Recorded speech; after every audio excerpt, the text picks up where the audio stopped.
अब जो प्रसंग चल रहा है, जिन महापुरुषों ने परमात्मा को देखा उन्होंने बताया कि वो भगवान ऊपर रहता है, ऊपर, और वहां से चल कर आता है, हमें मिला, उसको मिला, ऐसे मिला, सारे प्रमाण है हमारे पास। अब वेद क्या बताते उस परमात्मा के बारे में, वो क्या लीला करता है? यदि वेदों में भी वही प्रमाण मिल जाता है जो उन महापुरुषों को मिला जिन्होंने बताया कि मुझे भगवान मिले परमात्मा और सचखंड लेकर गए, मुझे वापस छोड़ा, वो है परम अक्षर ब्रह्म, वो कंप्लीट गॉड है। और उसी वैसी ही लीला वेद बताते हैं, तो आप अपने आप समझ में आ जाना चाहिए, अग्रम अग्रम खत्म हो जानी चाहिए प्राणी की, और बिल्कुल हो जाएगी। और कहते हैं आंखों देख कर भी जो नहीं मानता, जान बूझ साची तजय और करे झूठ तने, ताकि संगत है प्रभु स्वप्न में बिना दी। इसे नालायक आदमी तो कहते स्वप्न में भी नहीं मिला, जो आंखों प्रमाण देख कर फिर बकवास करता है, झूठ बोलता है, रामपाल ये करता है, कहाँ लिखा दिखाने लग रहा है, मैं सारे सदग्रंथ प्रमाणित कर रहा हूँ, सामने दिखा रहा हूँ, फिर भी कहता है, झूठ बोलता है, तो वो स्वार्थी और काल का पक्का दूत है। उस व्यक्ति का मुंह नहीं लागना चाहिए, उसकी बात नहीं सुननी चाहिए अपना सफल होने के लिए। आप जी को इतना स्पष्ट हुआ कि परमात्मा जब शिशु रूप धारण करके आता है दूसरी सतिथि में, 3 प्रकार से हमारा धारण पोषण करता है, हमारा कल्याण करने के लिए 3 प्रकार के शरीर में वो लीला करता है। एक तो सतलोक में रहता है, वहाँ तो बहुत तेजों में शरीर है, वहाँ से हल्का तेजपन रूप बना करके, और दूसरे सतिथि में एक शिशु रूप धारण करके प्रत्येक युग में परमात्मा मिलते आते हैं, ऐसा लीला करते हैं। उनकी यही लीला परवर्ष की लीला कुंवारी गांव से ही होती है।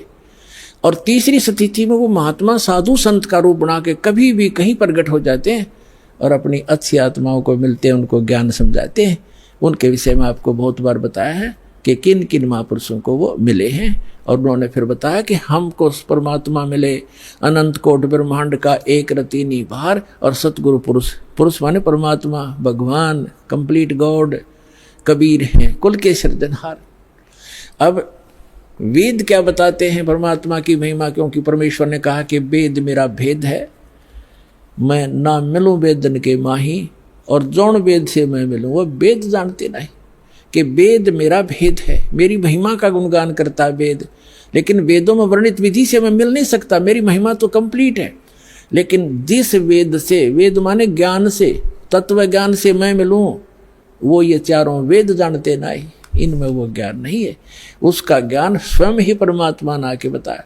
अरे विश्वदास को भेज रखा है, लाभ उठाओ प्राणियों। ये देखो, अब आपको ऋग्वेद दिखाते हैं। ये है ऋग्वेद।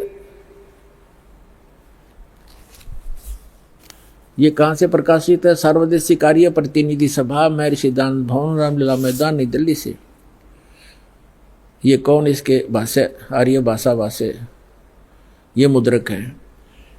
कमाल की बात है कि जो व्यक्ति परमात्मा को निराकार बताते हैं कि वेदों में निराकार लिखा, वो अनुवाद कर रहे हैं। कैसी अद्भुत लीला उस परम पिता की पुण्यात्माओं, आप पर रहम कर रखा है।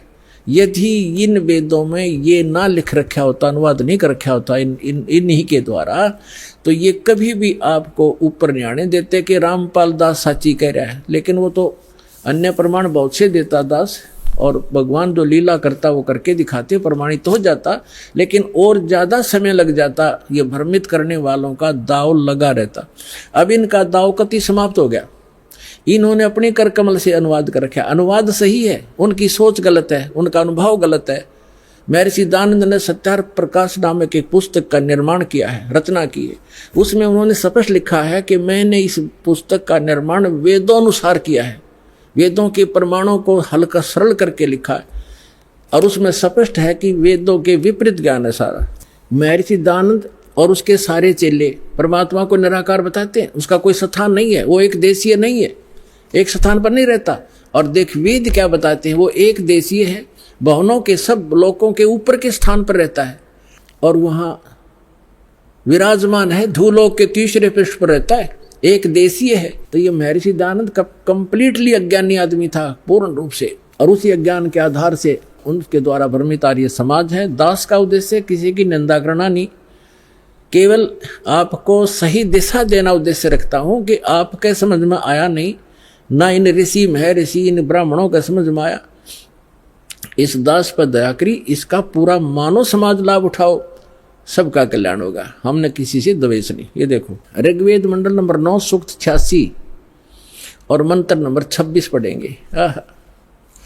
इसमें लिखा है कि यज्ञ करने वाले यजमानों के लिए परमात्मा, यज्ञ माने धार्मिक अनुष्ठान करने वाले यजमान माने भक्त, साधना करने वाले साधकों के लिए परमात्मा सब रास्तों को सुगम करता हुआ उनके विघ्नों यानी संकटों को मर्दन करता है, नष्ट करता है, उनको पवित्र करता हुआ और अपने रूप को सरल करता हुआ। क्योंकि सतलोक में परमात्मा का रूप आपको बताया दास ने कि बहुत तेजों में है। अगर वो एज इट इज आ जावे यहाँ पर उसी तेजो युक्त शरीर से, जिसके एक रोमकूप में करोड़ सूर्य करोड़ चंद्रमा मिला दे, इतनी रोशनी तो हमारी चरम दृष्टि नहीं दे सकती। हम देख सूर्य को नहीं देख सकते, और वो तो करोड़ों सूर्य एक रोमकूप में इतना प्रकाश इतनी चंद्रमा मिला दे। तो इसलिए परमात्मा अपने रूप को सरल करके आते हैं। जैसे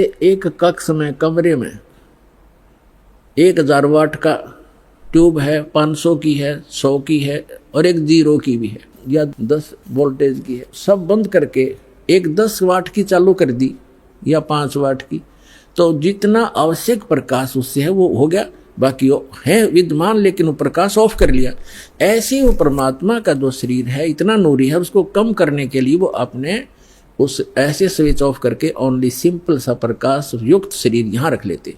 तो उसका प्रमाण यहाँ देखिएगा, ये पढ़ रहे हैं ऋग्वेद मंडल नंबर 9 सूक्त 86 मंत्र 26 पढ़ रहे हैं, 86 का 26। अपने रूप को सरल करता हुआ, अपने रूप को शरीर, अपने रूप को सकल को सरल करता हुआ वह कांति में परमात्मा। ये देखो इन्होंने यहाँ गड़बड़ी कर दी। ये देखो ये है कबीर, हम कबीर बोले, बै बोला ना हम कबीर, वेदों को वेद बोलते हैं, तो यहाँ कबीर हम यूँ कबीर लिखा कबीर। इस रे को इन्होंने संधि छेद करके अपसर्ग लगा दिया, अपसर्ग लगा के इसका अर्थ कर दिया, कवि का अर्थ कर दिया सर्वज्ञ। कवि कोई सर्वज्ञ नहीं होता, ना आज तक होया है, परमात्मा ही सर्वज्ञ होता है। यहाँ अर्थ नहीं करना चाहिए था, अर्थ करके अनर्थ किया इन्होंने। यदि कहीं किसी काव्यकार की महिमा वर्णित हो और वहाँ कवि शब्द हो तो वहाँ अर्थ किया जा सकता, काव्यकार कर दे, सर्वज्ञ वहाँ भी नहीं किया जा सकता। तो यहाँ कबीर देव लिखना था। आपको प्रमाण दिखाते हैं, जैसे ये एक पुस्तक है यजुर्वेद, इस पर ऊपर रे लगा हुआ है। अब इसी में प्रमाण दिखाते हैं आपको, ये देखिएगा, ये यजुर्वेद है, ये महर्षि दानंद द्वारा ही इसका अनुवाद है। ये प्रकाशक सार्वदेशी कार्य प्रतिनिधि सभा 2/5 महर्षि दानंद नई दिल्ली से, और ये महर्षि दानंद द्वारा इसका अनुवाद है और ये यहाँ से छपा। इसके हम आपको ले चलते हैं 36वें अध्याय के, यह 60 अध्याय यानी 36वां अध्याय 36 60 30 36 36 36। और यहाँ आगे हम ये यजुर्वेद है और यहाँ देखिएगा इसका प्रथम मंत्र है। इसमें लिखा है कि रचम वाचम प्रपदे मनो यजु प्रपदे, ये यजु शब्द है, इसका 2 अपसर्ग लगा रखे। अब इसका अनुवाद महर्षि दानंद जी ने यहाँ कर रखा है, देखिएगा इसमें यजु, ये यजु शब्द है, इसका अर्थ यजुर्वेद लिख दिया, बिल्कुल सही। अगर इसका अर्थ कर देता तो ये महिमा यजुर्वेद की थी, और यहाँ यजुर्वेद लिखना पड़ा, ये रे ला के हमको यजुर्वेद बोलना, यजुर्वेद, तो यहाँ रे इसने यजुर्वेद लिखा, बिल्कुल सही लिखा। अगर यहाँ अर्थ कर देते तो महिमा यजुर्वेद की थी, तो कैसे समझते कि किसकी महिमा है, ये अनर्थ हो जाता। इसी प्रकार यहाँ इन अनुवादकर्ताओं ने कबीर का अर्थ लिखना था कबीर देव, यहाँ कवि का अर्थ जैसे अपसर्ग भी लगे हैं तो इसको लिखना था कबीर देव है उस परमात्मा का, वो कबीर देव माने साहब परमात्मा, कबीर हम कबीर बोल रहे हैं, कबीर देव लिख देते हैं, देव माने परमेश्वर और कबीर माने कबीर। हम कबीर साहब कहने लगे अपनी लोकल भाषा में, हम वह को वह बोलते हैं, और कबीर कबीर, कबीर देव, कबीर साहब, कबीर भगवान, कबीर अल्लाह, अल्लाहू अकबर। वेदों में उसको कबीर देव अपनी मातृभाषा में वैसे लोकल लैंग्वेज में कबीर साहब, और कुरान शरीफ के अंदर उसको अल्लाहु अकबर यानी अल्लाह कबीर कहा है। ये है वही जो काशी में धानक रूप में रहा था। ये उन महापुरुषों ने प्रमाणित भी कर दिया कि हम सुल्तानी नानक तारे दादू को उपदेश दिया, जात जुलाहा भेद नहीं पाया, काशी माए कबीर हुआ, अनंत कोट ब्रह्मांड का एक रति निभार, और सतगुरु पुरुष कबीर हैं ये कुल के सिरजनहार। हमने फिर से ऋग्वेद ले लिया, यजुर्वेद रख दिया, क्योंकि अब हम इसको प्रमाणित कर रहे थे। ऋग्वेद मंडल नंबर 9 सूक्त 86 के मंत्र 26 को हम पढ़ रहे हैं। यहाँ आगे थे कि यज्ञ करने वाले यजमानों के लिए परमात्मा, यज्ञ माने धार्मिक अनुष्ठान, यानी साधना करने वाले साधकों के लिए परमात्मा सीधा सारस बन जाता है। सब रास्तों को सुगम करता हुआ, यानी उनके विघ्नों को संकटों को मर्दन करता है, उनको पवित्र करता हुआ और अपने रूप को सरल करता हुआ, वह कांति में परमात्मा कबीर देव लिखना था यहाँ पर, कबीर देव विद्युत के समान क्रीड़ा करता हुआ, जैसे बिजली आती है बड़े स्पीड से, वर्णीय पुरुष को प्राप्त होता है। वर्णीय माने अच्छी आत्मा को मिलता है। यहाँ देखो 27 में क्या कहा, वो कहाँ रहता है वो परमात्मा, जो परमात्मा ध्रुव लोक के यानी तेजो में लोक के तीसरे पृष्ठ पर रहता है, तीसरे पृष्ठ पर विराजमान है। अब यहाँ 2 कंसेप्ट तो कति क्लियर हो गए। वो परमात्मा ऊपर के लोक में रहता है, ध्रुव लोक के यानी तेजो में लोक के भी तीसरे स्थान पर, वहाँ 3 पार्ट है सतलोक के। ऊपर के जितने लोक हैं उनको 3 विभागों में बांटा हुआ है, तो उनके सबसे ऊपर के लोक में बैठा हो परमात्मा। और वहां से अब आगे दिखाते हैं, बिजली जैसी गति से आता है, जैसे बिजली 1 सेकंड में पहुंच जाती है, और अच्छी आत्माओं को मिलता है और वो वहां ऊपर रहता है। और अब देखो ऋग्वेद मंडल नंबर 9 सूक्त 82 का मंत्र 1 दिखाते हैं, 1 और 2 आपको स्पष्ट कर देगा। ये देखिएगा, ऋग्वेद मंडल नंबर 9 सूक्त 82 और मंत्र नंबर इसका यहाँ 82 यहाँ से शुरू होता है, इसका मंत्र 1 है ये रहा। इसमें है कि वो अमर परमात्मा, सोम माने सर्वोत्पादक प्रभु, सबकी उत्पत्ति करने वाला परमात्मा, प्रकाश रूप सद्गुणों की वृष्टि करने वाला, पापों का हरण करने वाला। महर्षि दानंद कहता भगवान पाप नाश नहीं करता, आयुर्वेद कहते हैं पापों का हरण करने वाला, नाश करने वाला है। राजेव, राजा के समान, राजेव। ये देखना, हम 269 पृष्ठ पढ़ रहे हैं, नहीं तो कहेंगे दूसरा पृष्ठ बदल गया होगा। अब 270 पे दिखाते हैं आप, ये 270। राजा के, तो उधर पढ़ दिया समान, राजा के समान दर्शनीय है, दसम देखण योगा है, राजा के समान है देखने में। पृथ्वी आदि लोक लोकांतरों के चारों ओर शब्दमान हो रहा है। वह वर्णीय पुरुष को, अच्छे आत्मा, अच्छे भगत को, अच्छे व्यक्ति को, जो दृढ़ भक्त है, जो दृढ़ भक्त है, जो पक्के भक्त है, उनको पवित्र करता हुआ प्राप्त होता है, उनको मिलता है। जिस प्रकार विद्युत आकाशीय बिजली सन्हे वाले स्थानों को आधार बनाकर प्राप्त होता है, जैसे पहले वर्षा के दिनों में हमारे घरों में एक कांसी धातु होती थी, कांसी, उसके थाली बेले गिलास कटोरे हुआ करते थे। और हमारी दादी जी कहा करती थी हमारी माताओं से, चाची ताइयों से, कि बाहर जो थाली रखी होती, बेले रखे होते कांसी के, कहा करती इनको अंदर रखो, क्योंकि कांसी की धातु पर, थाली पर बिजली गिर जाती है आकाश की, क्योंकि उसका अट्रैक्शन होता है। तो यहाँ यही कहा है, वेद बता रहे हैं कि वो परमात्मा अपने उन पुण्य आत्माओं को ऐसे आधार बनाकर प्राप्त होता है, उसका अट्रैक्शन होता है उन अच्छी आत्माओं, दृढ़ भक्तों में। जिस प्रकार आकाशीय बिजली धातु विशेष पर अट्रैक्ट होकर उसी पर आधार बनाकर आती है। बता के कसर छोड़ दी, क्या कमी छोड़ दी वेद ने बताने में। अब आगे देखो, ऋग्वेद मंडल नंबर 9 सूक्त 82 का मंत्र नंबर 1 आपने पढ़ लिया। अब दो में क्या बताया है, किस लिए आता है वो। हे परमात्मन, उपदेश करने की इच्छा से आप, ओहो, यानी ज्ञान देने के लिए, यथार्थ ज्ञान देने की इच्छा से आप महापुरुषों को प्राप्त होते हैं। हो गया स्पष्ट कि जैसे आकाशीय बिजली आती है, गतिशील होकर के यहाँ आते हैं आप। और देखो ऋग्वेद मंडल नंबर 9 सूक्त 82 का मंत्र नंबर 3 में क्या कहा है,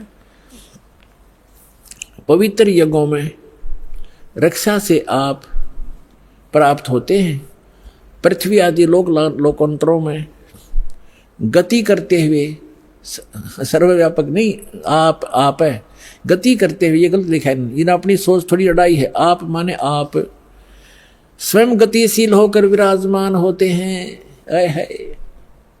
आप स्वयं गतिशील होकर वहां से चल कर आते हो, ऊपर भूलोक के तीसरे पृष्ठ में रहते हैं, वहां से गतिशील होकर के आप हमारे यहाँ पर आते हो, अच्छी आत्माओं को मिलते हो। अब और ऋग्वेद मंडल नंबर 9 और सूक्त नंबर 54 का मंत्र नंबर 3 दिखाते हैं, देखिएगा। ऋग्वेद मंडल नंबर 9 सूक्त 54 का और मंत्र नंबर 3 है।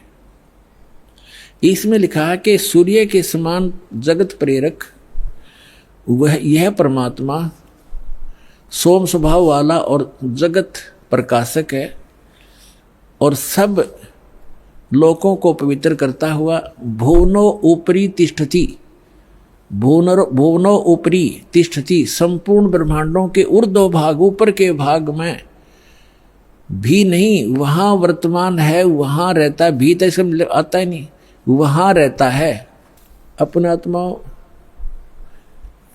ऋग्वेद मंडल नंबर 9 सूक्त 20 और मंत्र नंबर 1 में क्या बताया है, ऋग्वेद मंडल नंबर 9 सूक्त 20 मंत्र 1 में, यो 20 मंत्र 1 में वह परमात्मा, यह लिखना कबीर देव, ये कवि नहीं, ये कबीर देव, ये ऊपर लिखा कबीर देव, इस रे को इन्होंने यहाँ कबीर लिखना था, कबीर देव, वो कबीर परमेश्वर मेधावी, यहाँ लिखना था कबीर परमेश्वर है, वह परमात्मा कबीर देव है। कबीर परमात्मा वह कबीर देव है जो सबका रक्षक है, विद्वानों की तृप्ति के लिए ज्ञान को देता है। विद्वान यानी वही आकर के वो ऐसा ज्ञान देता जिससे बुद्धिमान लोग तृप्त होते हैं, संतुष्ट होते हैं, और सहनशील है, संपूर्ण दुष्टों को संग्रामों में यानी ज्ञान के युद्ध में तिरस्कृत करता है, सबको पराजित कर देता है अपने तत्व ज्ञान से। अब आज इतना ही इन सद्ग्रंथों से हमने लेना था।